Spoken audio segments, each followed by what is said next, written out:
Welcome back to ABG Investor Days. My name is Simon Jönsson, an equity analyst here at ABG. With us next, we have the CEO of Clavister, John Westberg. John will hold a presentation, and then we will have a short Q&A at the end. With that said, John, I leave the floor to you. Thank you very much. So, Clavister, for those of you who are not familiar with Clavister, we are one of the early cybersecurity companies in Sweden. We have actually our 25th anniversary this year. Over these years, we have been fortunate to work with quite a lot of good names in the industry. Some of them you can see on this slide, including Nokia, BAE Systems, multitude of larger public administration agencies and so forth. And we've been able to ship north of 200,000 products and cybersecurity solutions over these years. Obviously, there is a new landscape, a new geopolitical landscape that has caused quite a lot of impact and new dynamics into the cybersecurity industry. And for us to understand better how these dynamics look like, we actually conducted a fairly large market survey a few months back where we interviewed 500 European businesses and organizations, and we wanted to understand their position on cybersecurity, their cybersecurity plans, basically. One of the obvious questions that we asked, and maybe with an obvious answer, was to understand whether or not the war in Ukraine have caused the organizations to take measures on their cybersecurity protection. And quite obviously, the answer is a big yes. But more interesting was that only 1% says that they are not doing additional investments or not taking any plans or actions because of the war. So a vast majority is actually planning to invest in more cybersecurity technology. So that's obviously good news for us in this business. Within the specific area of critical infrastructure, again, driven a lot by what we've seen in Ukraine, with attacks happening on energy providers and on energy grids and so forth. So 2/3 are actually prepared to invest in new cybersecurity technology. This takes us to the next question, the next topic. If we go back a number of years and we would ask a potential customer, is it or is it not important for you from where the technology originates? And a few years back, most customers would probably say, no, we don't care that much. We just want the functionality. From the time of Edward Snowden, people started to get an understanding that, well, there might be something called backdoors. There might be important to understand where is the technology actually coming from. So we asked this question, who do you trust? Or more specifically, is it important for you to have cybersecurity being produced in Europe versus elsewhere in the world? And very positive news for us and for the Swedish and European cybersecurity industry was that a vast majority feels that it's either important or even very important to have European-produced cybersecurity. Keep in mind then that the majority of all cybersecurity in the world is produced in US, of course, followed by Israel, to some extent China, up until recently Russia to some extent, and quite little infrastructure being available in Europe to build cybersecurity. But this is good. It's a good outlook. This is then a nice segue into understanding why Clavister has decided to work in specific niches, in specific domains. We basically looked at the market in two perspectives. One perspective where we asked ourselves, for the specific customer groups, how important or how mission critical is cybersecurity to you? How much do you have to protect? What budget are you willing to spend on cybersecurity? With all respect for the local hairdresser or auto workshop and so forth, but we have to climb to the more critical infrastructure type of customers to see areas where the impact of a cyber breach is harsh, and hence you have quite a lot of budget to protect. The other perspective we looked at was, again, then the importance of European cybersecurity. How important is it that it is produced in Europe? And then we basically looked at all the common industries and plotted them on a matrix like this. And maybe to no surprise, we found our sweet spot in the upper right corner. Industries where the consequences of a cyber breach or a cyber attack are severe, and where they more and more feel that the origin of technology is important. So you would see the typical critical infrastructure industries like telecom, like public administration, like transport, and so forth. And this resonates, of course, well then with our mission statement, where the emphasis is on carrier-grade solutions, namely solutions that are designed to work 24/7 by 365. Targeting mission-critical applications, and of course, built and designed in EU, or more specifically, built in Sweden. In this presentation, I'm going to zoom in on one specific area of these, namely defense, which is an area that, obviously, given the situation in Ukraine, has become even more interesting and important from cybersecurity standpoint. The challenge on the battlefield is, of course, the war itself and the wars and the political situation, but more so the fact that all the defense platforms are increasingly becoming more digitalized. Whether it's land-based platforms, sea-based platforms, or air-based platforms, they all both benefit but also suffer from the same situation. They become more digitalized, and with digitalization comes more cyber threats. The other difference is also what we refer to as a threat actors. Typically, a threat actor in cybersecurity terms is the individuals or the organizations that are behind an attack.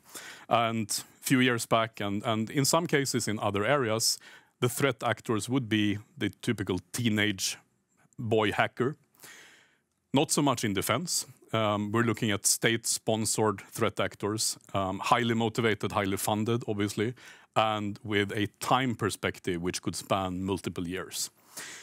The attacks in this area is not about trying to cause as much harm as possible on a broad scale. We're not looking at attacks that would, try to damage the entire store chain of Coop and likewise. We're looking at very specific attacks, typically designed for one user or one use case only.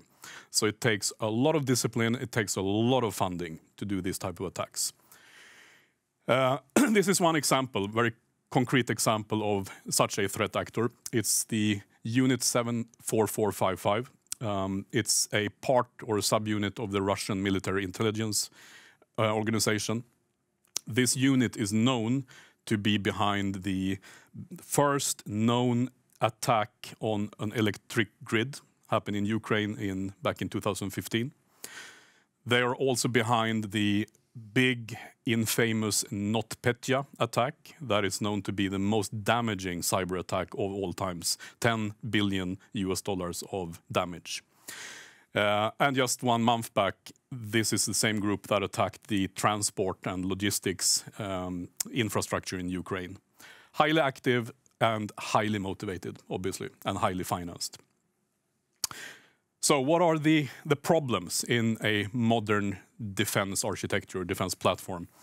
This is an example you might know. It's the CV90 produced in Sweden by BAE Systems. The attack vectors in such a vehicle nowadays are a lot. You have multiple attack vectors ranging from online communication over the air, connected devices, physical attack on sensors, and so forth. Maybe one of the most sophisticated attacks, though, is what we refer to as a supply chain attack. So you would theoretically attack a device like this on the battlefield, but obviously that's quite complicated. You could attack the platform at the site of the manufacturer. Still quite advanced, still quite difficult to do. But if you take it one step further and you attack the component manufacturers, for instance, the provider of a high-definition IP camera that is used as sensors, or the weapon system, or something else. Obviously, this ties back to my comment on the lead times and the quite longevity of attacks that you need to see. You attack and you implant threats many, many years before it's being active on the battlefield. You don't see that much because this submarine that is supposed to look like is deep down in the sea. One of the questions we sometimes get is, yeah, but this only applies to vehicles or to platforms that are connected to the cloud, or where you can communicate with it. Nothing could be more wrong, obviously, because you're implanting malware, you're implanting attacks or threats that you can then offset and make use of at the worst possible time. If you would attack a submarine at surface level, well, okay, it's bad, but it's not that bad. If you attack a submarine when it's 200 meters beneath the surface, that's completely different. Shut off the engines, shut off the air system, then you have a big problem, obviously. You might also know the fairly new trend on the battlefield with autonomous drones and autonomous vehicles. We have one Estonian company that we are working with called Milrem Robotics, producing these type of devices. You obviously don't want that type of device being remotely controlled by a threat actor. It would be quite bad to see this running haywalk at E4 north of Stockholm.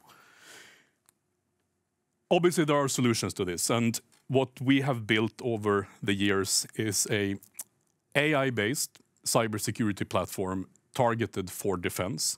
It makes use of the same Clavister technology that we have built over quite many years from the inception of the company, basically. But we have augmented it with NATO requirements. We have added artificial intelligence capabilities and tailored it in a way that resonates with the needs and demands from the defense industry. One of our early customers on this has been BAE Systems, so I will actually let them talk about the solution. The cyber war has already started, and the threat is real. The digitization of our society potentially makes us more vulnerable. This also applies to military equipment. Without the correct means, hackers might obtain vital information, induce faults, or even actively shut vehicles down. How do we protect ourselves? To combat the cyber threats of today and tomorrow, BAE Systems Hägglunds have worked in close cooperation with cybersecurity specialists to harden the CV90 from cyber threats. The CV90 is protected with Cyber Armor, an advanced integrated solution using a combination of hardware and software to control how all the components and systems within the vehicle talk to each other. It uses artificial intelligence to scan all data activity in real time to detect a cyber attack and isolate the threat without impairing the vehicle. A system is not stronger than its weakest link. The solution protects not just the vehicle, but the forces and soldiers connected to it. In times of joint forces with shared classified communication, it is crucial that every part of the network have a high level of cyber resilience. The CV90 comply and exceed NATO cyber requirements. With CV90 and its cyber armor, your forces and soldiers will be protected on the digital battlefield and get home safely. That's one good example how this technology is being deployed. And again, it's not limited to a land-based platform. You have the same challenges and the same requirements from vessels and from airplanes as well. Our offering in this segment consists of what you just saw, the Cyber Armor platform, if you like. So it's essentially software, but we're packaging it with hardware that we are collaborating with different hardware vendors. We have, from our technology portfolio, other aspects that we deliver to other type of customers as well. So we include customers like Eurofighter. We work together with Nokia to provide private 5G or LTE security networks that are being deployed for military use. We have one case ongoing with the United States Marine Corps, where they use our identity and access management technology. And just recently, we won a research project with the Swedish Defense Materiel Administration, FMV, where they use our AI technology to detect anomalies or attacks on satellite-based communication. The engagement model that we typically follow in defense, where we start with knowledge enablement, because obviously these are long-tail business, long lead times. We can't expect to just position a new product or a new technology and get it integrated into a defense platform. These type of vehicles, they're obviously having a lifetime of 30 years. So it's quite a lot of preparation to get the technology in. So typically we do this by working with the customer on services, reviewing requirements, reviewing design, applying best practices and so forth. That hopefully leads to a pilot project where we can demonstrate the technology, we can run a proof of concept and be part of a pre-series of production. And eventually moving into a large delivery project, which typically spans over 3 to 4 to 5 years. After that, quite a long aftermarket period with 10, 15, 20 years of potential of recurring revenue in terms of aftermarket and support services. Example project, one of the first customers that decided to go for this solution was the Dutch Royal Army. And they are upgrading 122 CV90s from their current fleet. It's a delivery project that spans over 4 years approximately, where the contracted or committed order value for us is around 50 million SEK, following then a 5 to 10 years of aftermarket services. Also quite some upside potential in those numbers. How can we scale this business? Well, obviously we're a small company, we're 130 people. Our go-to-market model is not to work directly towards the various defense users. We're not working with the defense organizations. We're working through the contractors, the system integrators of different kinds. Just mentioned BAE Systems. Obviously, BAE Systems is the world's third largest defense contractor.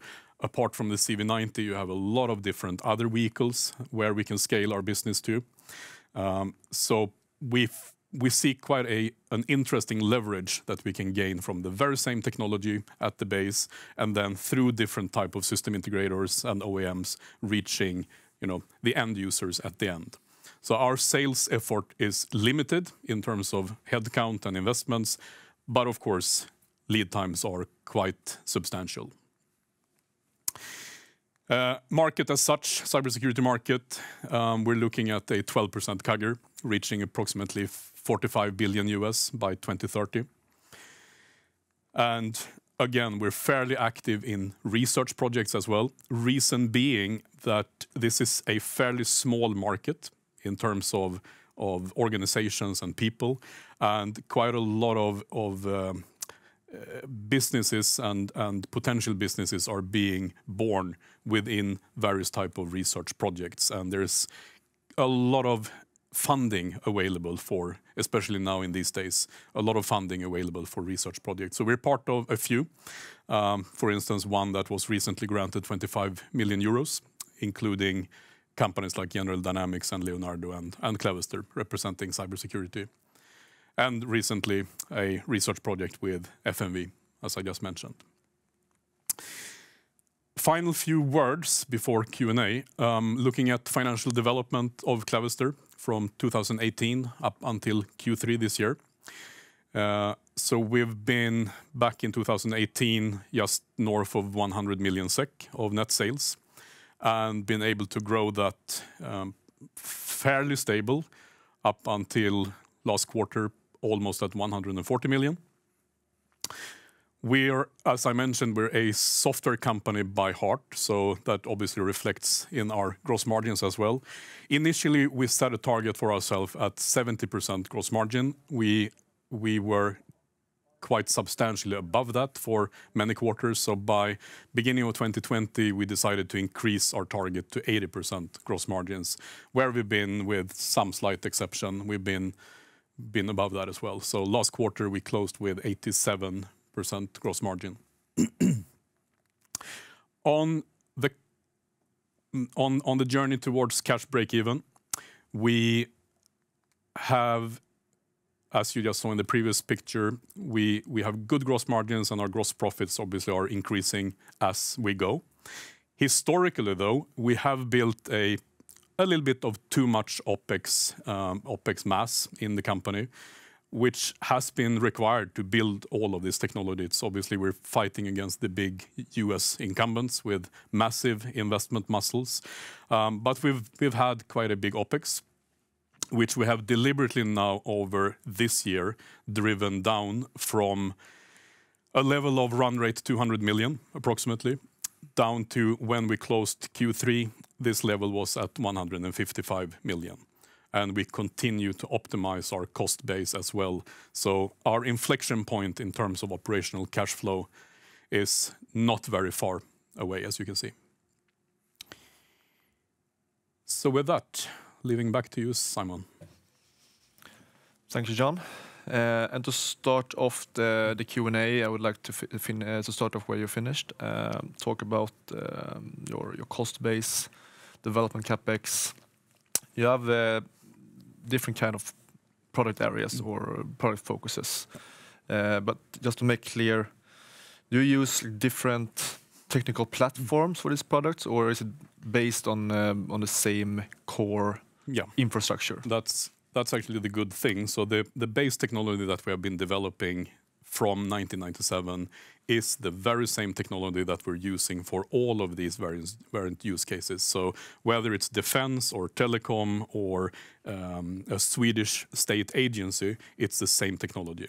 We don't do any bespoke development. We don't do any custom development that are tailored specifically for one customer only. So we can reuse all the investments to all customers at all times.